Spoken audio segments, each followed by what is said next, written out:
Welcome back to the Overthinking Podcast. Today, we have a topic that is relevant for at least one of us this week, and I'm sure you can relate to. At some point or another, you've probably been completely drained, like you're running on fumes and everything you do seems to make you crankier. This is burnout, baby. It's not just physical exhaustion. It messes with your mindset, confidence, and your interactions with others. Oh, and also probably your motivation too. It's the cycle that keeps you stuck until you do something about it. But the good news is there is something to be done, and that's what we're tackling today. But first, that's like my first intro of the entire podcast. But first, our this or that for the day is one that you actually came to me with, which is, would you rather be cold forever or itchy forever? Ugh. Truly two of the worst possible feelings. But I think I'm going to choose itchy forever because I feel like I'm already a little itchy. Just at baseline, I am aware of every single sensation in my body all the time, which probably ties into this burnout feeling, as I need to just like shut that off and like focus on certain things. But I'm not choosing cold. I will be so cranky if I'm cold, which is part of the reason why I moved to California, because I was like, fuck this shit. I hate the snow. I'm moving. I never want to be cold again. I get like a visceral reaction when I think about being itchy, because when I was in Fort Lauderdale, I got bitten alive by the craziest mosquitoes I've ever seen.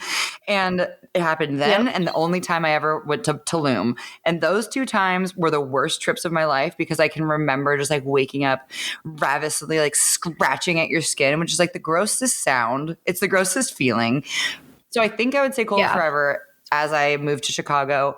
But I also feel like if I'm cold, then I'd want to like keep moving. So maybe there's like a little habit stack benefit there. I don't know. So you're picking cold forever. It looks like I'm picking that already. So in real life, I'm picking cold, not forever, but at least half of the year.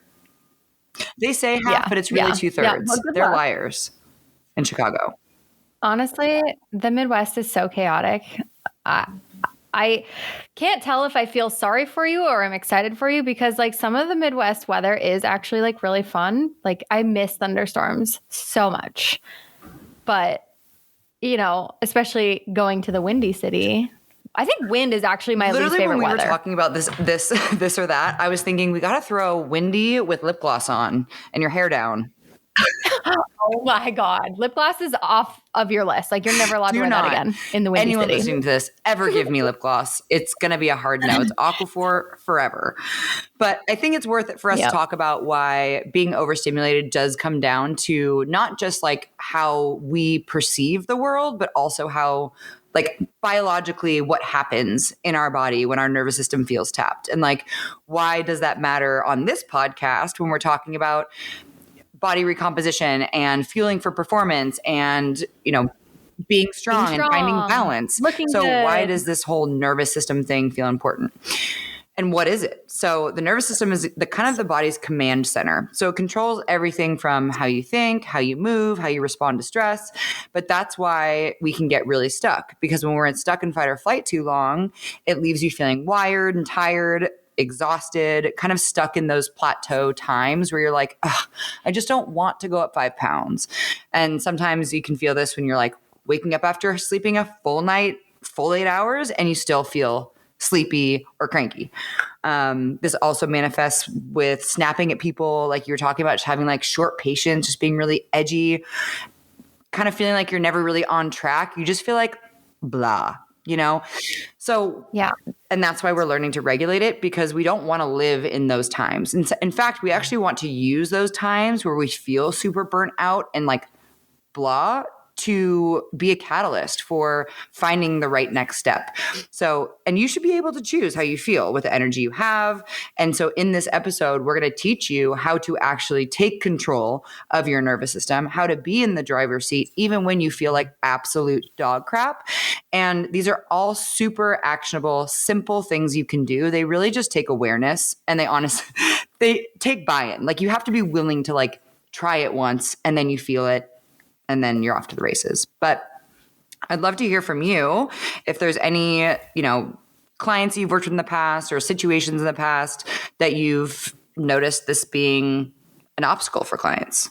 Yeah, certainly, right? Like everyone experiences burnout to some degree. That's just the society that we live in. And I think it's pretty unavoidable. And I was actually going to qualify what you were saying with like, we are coming from a place of like, we are not perfect. We don't have all of these strategies down 100%.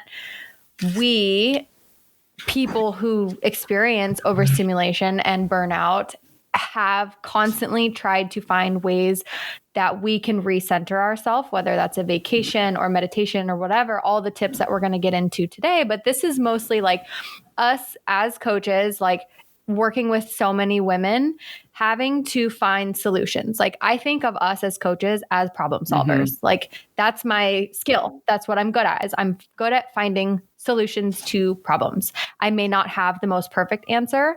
And that's essentially what this is, right? Like we don't have the perfect answer because we aren't like aware of your exact individual situation in any given moment. But these are the broad stroke tips and tricks that we can use even ourselves as coaches in our day-to-day when we also experience burnout. Part of the reason why, and I think you and I both. Go ahead.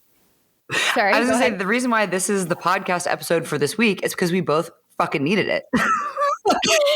Literally, I was just gonna say that. We literally this week we're both like, I don't fucking know. I'm so stressed out. I can't even make words. Edgy texting each other, but it was like okay because we both knew that we were edgy. So we really do want to share this from a personal place because we are not. Yeah, Kelsey said we're not perfect, and these are some things that she's tried, some things that I've tried, and so together we're going to give you kind of the best and brightest of our nervous system regulation techniques. And like I said, nothing of this is going to sound super fun and sexy to you, but what is going to be really important and we'll at least try to make it funny. It'll be entertaining, but I do implore you guys, as you're listening to this episode, to think about one of the 6 techniques that we're going to talk about today and just choose the one that feels the most inviting to you. And if you have the time after this podcast or even during the podcast, like pause us and try it because these things really do work. There's science and tons of research that we've done for this episode that reflect what we're going to tell you. So let's get into it. We have 6 proven nervous system hacks to get your life back. We're going to cover the symptom. So we covered some of that in the intro, but the symptom, what's contributing to why you're potentially feeling that way, the research and kind of insight into how we can right size this and the protocol that we suggest. And then we're going to give you like the full protocol and then like the low barrier action. Like if you don't have the time, you are burnt out, you don't want to try something brand new, we're going to give you the low barrier 5-minute action, 2-minute action that you can do. And then we encourage you to reflect because what you notice and when is the most important input so that you can stay consistent with it. So get your notebooks out because class is in session. Yes. All right. Let's do it. So the first one, do you want to do it or do you want me to map out how we kind of organized this episode? Because there's 3 ways that we get out of burnout. So burnout is when you've just been in fight or flight too long and your body just doesn't have like the reserves to like bring you back to baseline. Like you have to do something to like wheel it back over the line. So if you're in like the deepest form of burnout where you're like having panic attacks and like breaking shit and all of that, like there's probably more on the table here, but these will still be helpful in those moments. So there's one, connecting with your physical body, which a lot of us are familiar with. Like we always feel better after a workout because of endorphins. Like those are more ingrained in us. But the more connecting with your mind and connecting with your environment are things that don't feel as fun and sexy. So we want to make sure that you have the tools to do them so that even though they're not fun and sexy, you know how to do them and you have lived experience that they'll work. I think it's also worth saying too that it feels like too simple to be effective. Like there's times where you're like, oh, well, surely just going outside isn't going to make me feel better. But then you're like, oh, actually, I kind of do feel better after I've like gone to look at the water or like take my dog on a walk or whatever it is. And you're like, damn it, that was actually helpful. I will say that having a dog has been the best thing for my mental health. Not because she's amazing and the best, but because I have to go outside 3 times a day. She's also amazing and the best. So why don't you lead us off with number 1? So the first one is we're going to call it breathe like you mean it. So resetting your stress response. Your symptoms might be where you're feeling weird. You're not really like sure how to place this feeling. Maybe it's ambiguous anxiety, or you're emotionally reactive with, your friends, your partners, whoever it is. And this could like manifest like shallow, rapid breathing. Your body is essentially like caught in this stress loop. You haven't given yourself that moment of You've break. probably just been like going at the same like 60 miles an hour all day long. Exactly. And like the thought of tackling even one more thing makes you want to lose it. So the research and like what the protocol is for this specific example is going to be slow diaphragmatic breathing, which enhances parasympathetic activity, which is we know is your like down regulating activity of your brain, improving emotional control and psychological well-being. So this could be something like a practice of 4-6-8 breath, or I personally like a box breathing. So 4-4-4-4. So it's 4 breaths in, or 4-second in, 4-second hold at the top, 4-second exhale, 4-second hold at the bottom. That's like the easiest one to remember because all you have to do is remember 4. But the 4-6-8 breath is going to be 4 counts in with a hold for 6 and an exhale for 8. And you repeat that a few times until you kind of feel yourself come down. And I would say the 4-6-8 breath is not necessarily advanced, but you're going to feel this when you do it. Exhaling for 8 seconds, double the inhale, is what the research shows is the magic trick for getting you down regulated again. So when you see 4-6-8, the 6-second hold is going to feel kind of uncomfy. But then the 8-second exhale is going to feel a little bit more uncomfy. And the reason why it feels uncomfy is because your body wants to shallow breathe. It wants to stay in that feeling where we are trying to basically trick our brain into thinking that it's safe by saying you can exhale for full 8 seconds, right? If I'm running from a lion, I can't exhale for 8 seconds. So if I run anywhere, I'm not exhaling for 8 seconds. Yeah, certainly not. So that is kind of the magic trick. If you take one thing away from the protocol, it's really extend your exhales as long as you can. And if you don't have the bandwidth to follow a count, just long exhales. I think it's also like gets your mind off of whatever stressful thing it is currently on and allows you to just like count. Like you're literally counting your breath. So you're kind of escaping that whatever is stressful to you in this moment. And that even might feel stressful, but it really does help. And I actually have kind of an anecdote for this is last year, and for probably like a year and a half, there was a period where I was experiencing some of the worst back pain I had ever felt. Like my SI joint was really inflamed. I pretty much reduced all of my training inputs. So I wasn't training as hard as I was previously. And a lot of this pain was just stress. I was feeling burnt out. I was like busier at work than I had ever been. So being on my feet all day just like added to that like compounding stress that my physical body was feeling. And what I did in this time, I tried everything, right? Like I went to physical therapy, I did massage, I did all of it. I reduced training. And, I was like so high strung that I was like, you know what? I'm going to try something completely out of my comfort zone. And I went to a breathwork class.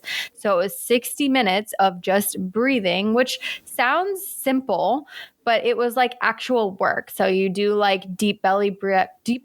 So it's like 2 breaths in, 1 to your belly, 1 to your chest, and then a hard exhale. And it's like pretty rapid and it slowly builds over time. And you kind of they did it in like 3 different segments of like, you do those like cyclical breathing. And then in the middle of them, there were these breath holds where you would literally hold your breath for like 2 to 4 minutes. Can you even believe that? And that was the best part. It was the best part because you're like communicating with your mind of like, oh my God, I want to breathe. I want to breathe. I want to breathe. But you're like mentally, I can do this. I can do this. Like it feels so good. There was times that I literally fell asleep. I don't know if it was because I maybe passed out from holding my breath, but I was so melted into the floor and I like didn't want anything else to interrupt that. And it turned out that not only was I more relaxed leaving that class, my back pain improved, which was crazy. And there was even a time that Seth and I like were having some conflict. And after a breathwork class, I came home and I was like, you know what? I'm sorry, this is how I'm contributing to this conflict. And we were able to resolve it I that literally much just better. got full body chills. Yeah, Okay. it was awesome. So it's a little woo woo, right? Like I am like not a woo woo person, but take what you want in those situations, right? Like if you're not a yoga person, if you're not a meditation person, if you're not a breathwork person, just try it and go with an open mind of like, I don't have to be all into this woo woo sacred sister, whatever cult thing. Just take what you need and go like figure out what that is. I think it's really impactful that you shared two things. One, the biggest barrier of entry for any of these things is that one, I'm having to admit that I can't like do it on my own. Like I need something to help me bring back. Sometimes people are like, no, I can keep going. And that's the hard charging mindset, right? But the fact that you were like, no, I've reached a point where I'm literally fed up. And then you found this tool and you didn't have to, like you said, swear into the sisterhood of breathwork and become a Reiki healer to get the benefit from knowing, okay, one, when I'm stressed, doing some breathwork helps. And two, I actually feel better when I'm holding my breath because I want to access that part of my brain. Then you came home and because all that bullshit in your brain was cleared out, that like fog, that like marine layer of bullshit is cleared out. And now you could have like a prolific and engaging conversation with Seth that gave you exactly what you wanted. So breathwork can give you what you want. It reduced a stressful situation that had already been weighing on me.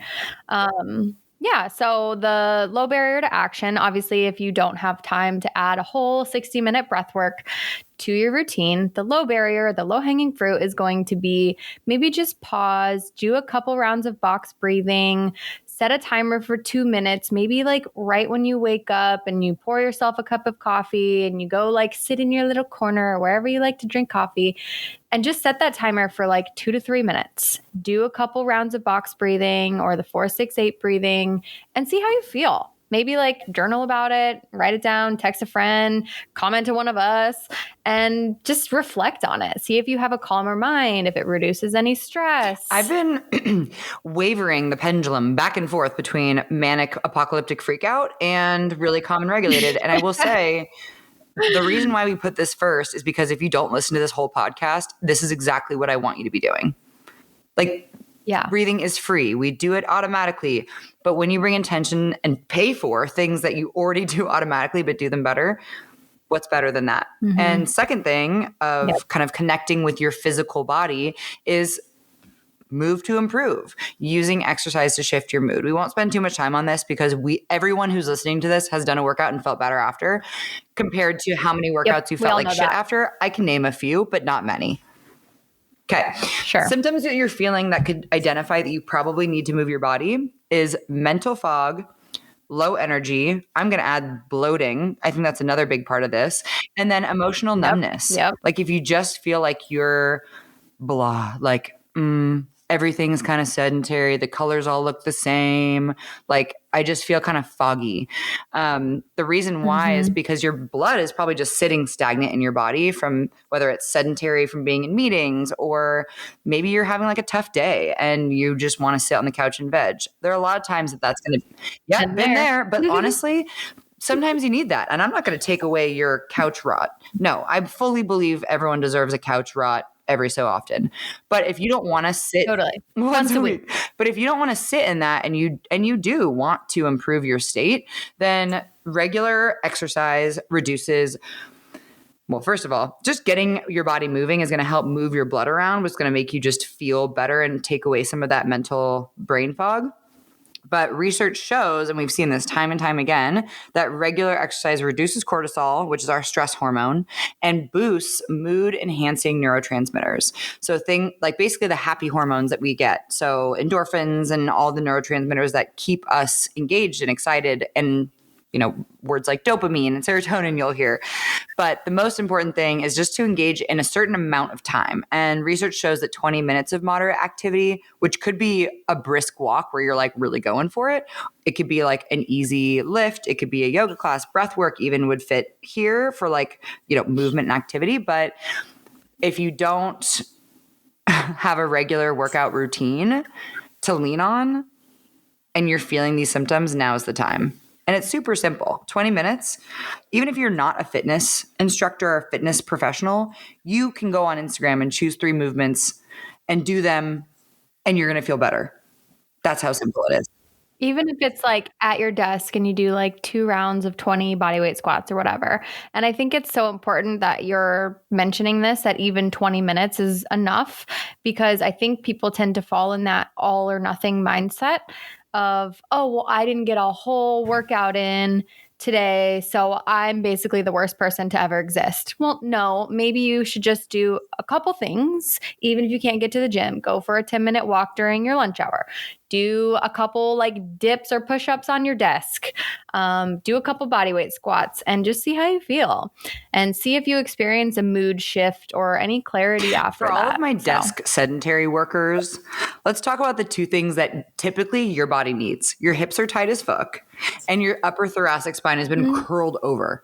So if you could just like do some like, as I'm hunching right too, now. That's why I'm thinking about it. Is that if I'm sitting in my chair and I just reach my arms up and back and just give myself some arm circles, that just feels so good, right? Doing some lunges, get some blood into those hips, because you've been just sitting on dormant hamstrings for the last 3 hours. They're not getting stronger that way. So the low barrier action would be just set a 20-minute clock and just move as much as you can. If you don't have 20 minutes, do 10. You don't have 10, do 3. We just talked about going outside for 3 minutes makes you feel better. You might as well add a little walk to it. And the best time to do this is actually, I do this when I need to call a friend. So if I've had a stretch of hours of work and I just feel totally brain fog zapped, I'll like voice memo or call a friend and habit stack that on top of this movement. So it doesn't feel like I'm like, I am too stressed, I have to go for a walk. It's like, oh no, I'm going for a walk to call a friend. That's 2 birds, 1 stone, or 2 stones, 1 bird. I'm not sure. I will say, like, as I've been swinging the pendulum back and forth between manic and regulated, this is the one thing that I track the most, is because I have training, I have, gym attendance tracking. So I can actually see a clear difference between the days that I work out, especially in the morning when my cortisol is the highest. And if you're someone who's super stressed, right now, training in the morning is going to be your best friend, because you're using that stress hormone to your benefit, and you're not going to get as many, or you shouldn't get as many of the downside effects of having like an overabundance of cortisol in your system. Yep. So we've talked a little bit about the physical body. Now let's kind of transition to connecting back to your mind, which a little bit of like meditation and breath work is also the mind too. But number 3 on our list is going to be literally chill out. And it's funny that I'm talking about this one because I literally hated cold plunging so much. But harnessing that cold exposure kind of like forces you into that state of calm. And I think it's similar to breath work, where you're like having that mental talk with yourself of like, this really sucks, but I can do this. So the symptoms that you might need this would be persistent stress or feeling overwhelmed. And that contributing behavior might be you're feeling avoidance of discomfort, leading to reduced stress resilience. And there is some research that says cold exposure activates the vagus nerve, shifting the body from a stress state to calm. This could be like incorporating cold showers or face splashes into your routine. And I will say that I tried one cold plunge and it is not for me. I actually did it paired with a breathwork class. And so I like got the little trito with the breathwork. And then at the end, we did a 2-minute cold plunge. And everyone at the studio was like, oh, I feel so rejuvenated. I'm revigorated. I'm ready to go. I was like, I hated every second of that. Tell me you went to Breathe Degrees. I did not go to Breathe Degrees. I went to Soul Plunge, which they're awesome. I love that place. It was like a little charcuterie board of different breathwork styles, which I'm obsessed with. It's a little too far from my house, so I can't really guarantee going there all the time, but it was so fun. But my takeaway from the cold plunge was that it's not for me. And not all of these have to be for you. That's the message, right? Have you ever tried a cold plunge? Yes, and I did it at Breathe Degrees. That was like my first real good effort where I'm like, I'm doing this. I'm not like doing it in my house, whatever. And it was same thing as you. It was like breath work for like 30 to 40 minutes and then the cold plunge at the end. And it was painful. Like I've seen people cry, and it's been emotionally painful for people because it's such a release and it's so much intensity at once. And if someone's like really at the end of burnout, like really in the shit, this actually might be a little bit too intense for some people. It may put you over the edge a little bit, but if you're someone who's, has a consistent level of stress where like you're just overwhelmed and you're not able to like kind of like find the joy, but it's like that low grade of like, I have so much to do and I can't figure out what to do next. But it's not all the way to burnout. This is the one, because cold exposure, and Huberman talks a ton about this, and there's a lot of people that are talking about the cold plunge. We're not going to go into all of that. We just want you to do something a little bit hard. We know that the science supports this intense protocol. We don't need you to go get a cold plunge and spend $4,000 on something like that. No, you can literally fill up your bathtub, which is with as cold of water as you can like get from your plumbing, and just go in there, right? Or just at the end of your shower, like turn it all the way cold, let it get cold. Don't like progressively feel the cold water. Let it get all the way cold and stand in there for like 30 seconds. Over your like heat areas, so like your wrists, your neck, like make sure those are in there. But 30 seconds of cold shower water is going to do the same thing. And then the colder the water is, in theory, like the less amount of time you need. So if you're going to do like a traditional cold plunge, Kelsey was saying 2 minutes is really all you need to get that dose.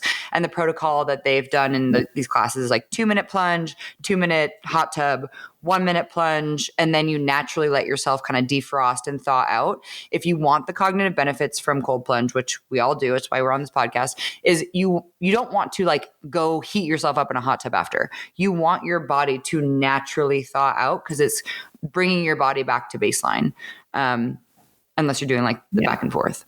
Yep. But the takeaway is, I think that not like this doesn't have to be for you, right? Like you don't have to cold plunge in order to get the results. It is one way, one thing you can do in order to I totally forgot that after we did that Breathe Drew's class, I went with a friend. We had plans to go to the beach after. We both felt like we were on mushrooms. We remember looking up at the dunes and being like, do all the colors look really like bright and vibrant to you? Like, do you feel giggly? Were you just on mushrooms? No, we were not on hand to the universe. I was not on any mushrooms, but we both felt like that. But we did like the full, all in protocol. You know what I mean? One thing I did not have that experience. I want to touch back on though is the breathing like you mean it. I want to go back to number 1 and just tell you that there are a couple apps that you can use. I've always found that breathing apps and just being guided through breathwork is so much better for accountability. Yeah. And so we used Open. We were accountability buddies until I started sucking at the beginning of the year. Yeah. Open's great because it gives you kind of like that aloe vibe on the app. It's very like cool and sleek and like really great narrators. It truly is. Like I've used many of them. I've used Calm. I also loved Insight Timer. I kind of think Calm is overrated. Insight Timer is great. It's a free one. And what I loved about Insight Timer is you can type in any feeling that you're experiencing, like whatever I would wake up with that day. If I'm anxiety or stressed or depresso or whatever it was, I would just type it in and it would be hundreds of varying length of meditations that I could choose from. But eventually we both landed on Open, and I think we both have a code to share. So we can put that in the show notes. Unfortunately, I wish that we were like affiliates with them. I wish that we had this episode sponsored by them, but we don't. But we have, I think, like a 30-day trial that we can put in the show notes, each of us. I think it might only be one. So I guess whoever gets to it first, it gets the golden ticket. But they also do free trials. So try it out, see how you like it. It is some of the best narrated, like, experience that I've ever used on an app. And I was like hands over feet stoked to pay the $20 especially a month. As someone who's not woo-woo-y and buying into the cult. And then you can there was something I was going to say about Open. Oh yeah, you can have, so on Open you can have accountability buddies, so you can like share with people and stuff like that. But the one app or the one like kind of hack that I've used in the past when I was trying to do cold plunge is I would put on one of the breathing apps while I was trying to be like in the cold. So I'd like get out of my shower, go back to my phone, put on the breathing app, wait for it to get cold, pop in when it's cold, and then do like, the minute or 2 of whatever breath work and then pop out. And I think that's an easy way to be like, try both. And honestly, to try to get the cold to feel easy to do. Yes. Yes. So shifting. Yeah. Go to Number 4. 4 of 6, write it out. This is a tried and true journaling to process and release. Typically, if you are due for a journaling session, you probably feel an emotional bottleneck of some sort. Like there's something like a crux of some sort, or like a big decision that's being need to make, or like your thoughts are just racing and you can't quite like nail down like decisions. Like decision fatigue happens a lot when you need journaling. So, and the reason for that is typically because you're trying to like rationalize things and just suppressing emotion. And so what journaling can help do is bring back up the emotion and help you kind of express what's going on in your brain and just brain dump. Like that's honestly my protocol is just like get a blank piece of paper and write every single thing that crosses my mind for 10 minutes. And as someone with ADHD, this is like a very healing experience to really watch and observe how your brain goes through and handles positive things, negative things, like decisions. And Yep. I mean, I don't need to go into all the research about it, but essentially like expressive writing as well can really help with just regulating a little bit and bringing a little bit more color to your life. So I think it enhances creativity. And also, like, I use journaling less as like I'm going to write down on my feelings, but more like I need to put all the things in my brain on paper or I'm going to forget all of them. And then I'm going to be even more stressed out. So mine mostly look like in my phone. They're like the notes app. I just do like a to do today. This is all the things that I'm thinking about, even if it's just like one or two like words, just to like put something down. That way I have something to refer back to. So journaling doesn't always have to be like, this is my feelings for today. It can also be like, this is all the shit that I have to do. Maybe it's before bed and you're like constantly thinking about all the things that you need to do tomorrow. One way to kind of separate yourself from that is like write it all down. Okay, I got to wake up and do these 5 things immediately. And then you feel more clarity and creativity to get those things done. that was such a light bulb moment for me, everything you just said. Like being a human being versus a human doing, right? We are human doers. Yeah. Our society prides us on doing more and being there and doing all the things. But the reality is like our nervous system has only 2 pathways. You only have fight or flight and rest and digest. So sympathetic and parasympathetic. There's no like, I'm kind of relaxed and eating my lunch, but I'm stressed out about an email. It's like you either have one or the other. And so what journaling can help do is kind of right size, is this worth stressing about or not? Do I really need to clean my counters right now so much that I'm going to have a freak out about it? That was this morning. No, I didn't need to. I could have done that later tonight. But, I did stress myself out about it. So what you said was, and this is kind of like the formula, brain dump or just like write every single thing down that's in your brain. From that, you can extrapolate kind of like a master to-do list. Like, okay, what are emotions and what are things that need to get done? Yep. And I had a thought and I hope that I can connect it back to this, but I like to say your environment or your environment affects your environment. So like how clean is your space? All of those things add to that like workload that you're experiencing. So even if like your list ends up being like unload the dishwasher, put my laundry in the washer, write those things down, because all of that is like adding to that like mental load, and how your environment affects your environment. How you feel inside is important and often forgotten. And if you write a to-do list, how good does it feel to cross it off? Right? So then you have this like Bree's literally showing us her crossed off to-do list. On this to-do list, I did this exact formula. I love that you use gel pen. It's a pink pen. I spent $6 on it. I love it. So brain dump, master to-do list where you write everything down that's like an actual task. And then this was my like Tuesday, that day list. I started the day off with only 3 things that I was going to do. But as I did more things, I wrote them down because I wanted to give myself fucking credit for it. Do I need to put on laundry folding? Yeah, I crossed that off because it feels good. Especially when you're getting ready for a trip, I feel like my list ends up getting like even longer and crazier because you're trying to remember so many things. But let's keep this moving. Let's go to the touch grass. which is number 5. So we talked about getting into the outside world. So we've let's just review. So we talked about the physical body, we talked about your mental state.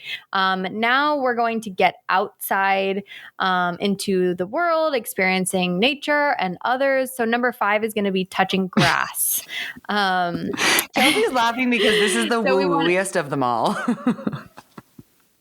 It's not woo. I think I'm laughing because video gamers often will use this as like throwing shade. Like, oh, you're too good at that character. Go touch grass.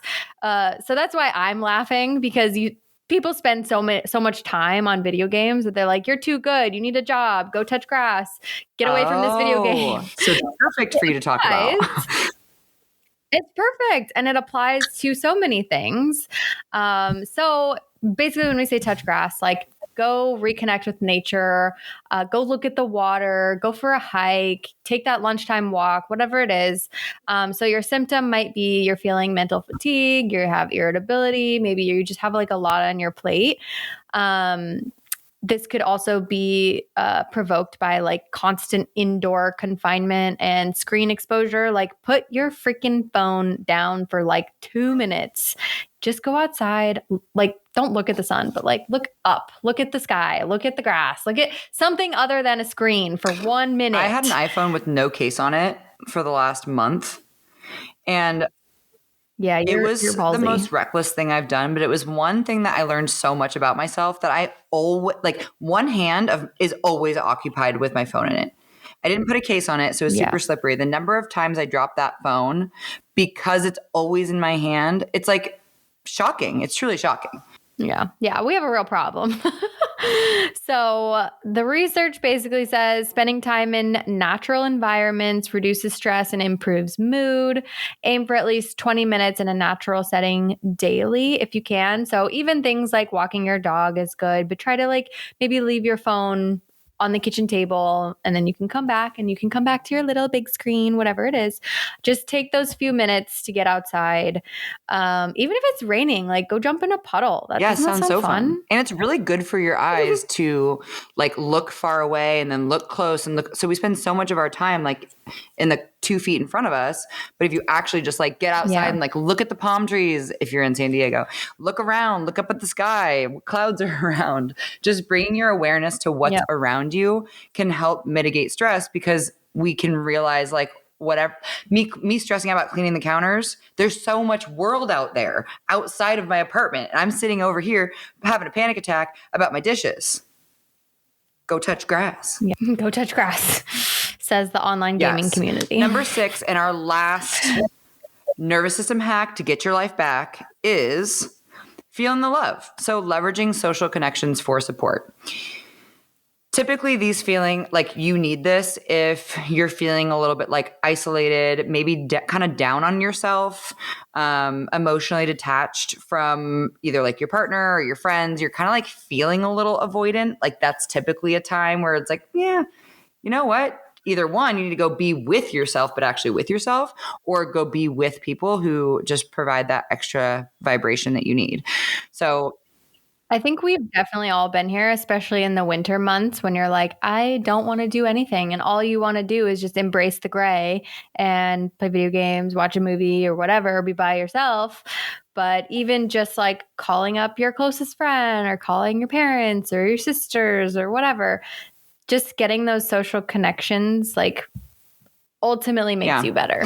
It's interesting. Like, when I compare the last 2 breakups I had, like, the first one, I was like, I don't want to be around anyone. And I wasn't. And I was sad for a long time. This last breakup, I over the last 2 years, I've built up such an incredible community of strong, fierce women who support each other and show up in a multitude of different ways. Like, and sometimes finding friends as an adult is really hard. So it's really hard. Is. Like, I'm grateful for Instagram even. Like, there are some like remote friends. This is so weird to say, having like Instagram friends. Yeah. But like, I didn't want to go be around people. So even like messaging people that I knew there was no pressure to see, like messaging like long distance friends, that was really helpful. And so even if you can't be with someone in the moment, like doing that can be really helpful. And Social support, Yeah. we know from the research shows, or social support from the research, we know that oxytocin can alleviate the negative feelings that we feel from elevated cortisol. Elevated cortisol isn't always bad, but when we feel those symptoms from it, we can release oxytocin and alleviate stress when we engage in meaningful conversations, physical touch. You probably heard like the 20-second hug can help you re-regulate because your hearts are next to each other. I'm not going to go. Even just like making eye contact with someone. Like, when's the last time that you sat with someone that you truly love and just made eye contact? Like, no talking, just like looked at each other. Like, that's hard to do because we're not used to it. We're used to like just being glued to our phones.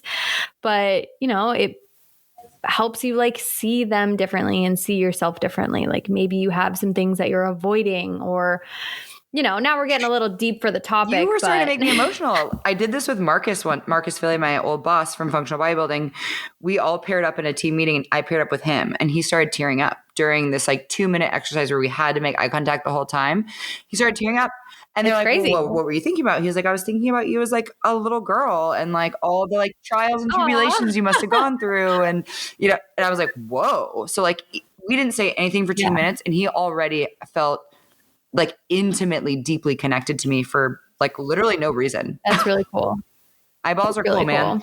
Yeah. So you can feel increased emotional support and reduce stress within literally, there's research says a week, but we know that it's probably going to be quicker than that with 2 minutes of eye contact. But I do appreciate you guys sticking with us on this one. I'm definitely so passionate about this topic because I've been really going through it. And you guys have been going through it with me on this podcast. Yeah. And Kelsey, you've been such a great guide through all of that as well. So thanks for helping me host this episode today. We're here for the ride. So to recap, we just covered 6 science-backed ways to break the burnout and reset yourself so you don't waste time, just all up in your head. And also like, you don't have to be super woo-woo to try any of these things. Like I'm definitely not like the yogi. I always feel out of place at those places, but just give it a try. You never know, right? There's a specific reason we gave like the protocol and then like the low barrier action, because it's not about doing one 60-minute breath class. It's about doing 60 days of 2 minutes of breathing. Yep. And we know whether it's fitness, whether it's nutrition, that the small actions make powerful shifts.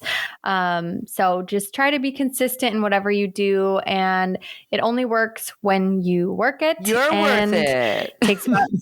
You're worth it. It takes about 60 days to form a habit. So choose 1 to 2 of these that maybe feel doable to you and schedule them on your calendar with reminders, or like text a friend for your accountability buddy. And then like maybe you schedule a 10-minute journal session once a month just to see how you're doing, check in with yourself. This is also a note to myself that I need to get back to that and also get back to that open practice that we were doing. Yeah, maybe we should do that. Yeah. Maybe we should let's start it. Maybe today's the day. Yeah, when this episode's released, we're going to post a meditation challenge. Oh. We'll just have like a little tap-in box. This is our accountability. This is happening. Right now. This decision's being made right now. We are coming to you, asking you guys for your help to keep us accountable, and also for you to join the movement of better mental satisfaction so we can be more productive and just better humans. So to wrap things up, we want to hear from you. Which of these methods are you going to try? Drop us a message on Instagram or tag us at overt_thinking podcast, at Brianna Lamb and at Kelsey Michelle on social media. And remember, burnout doesn't have to be the norm. You can take control and feel better again. Thank you for tuning in today. Take care of yourself. And remember, you deserve to feel strong, confident, and energized. We love you. Have a good week. We will see you in the next episode.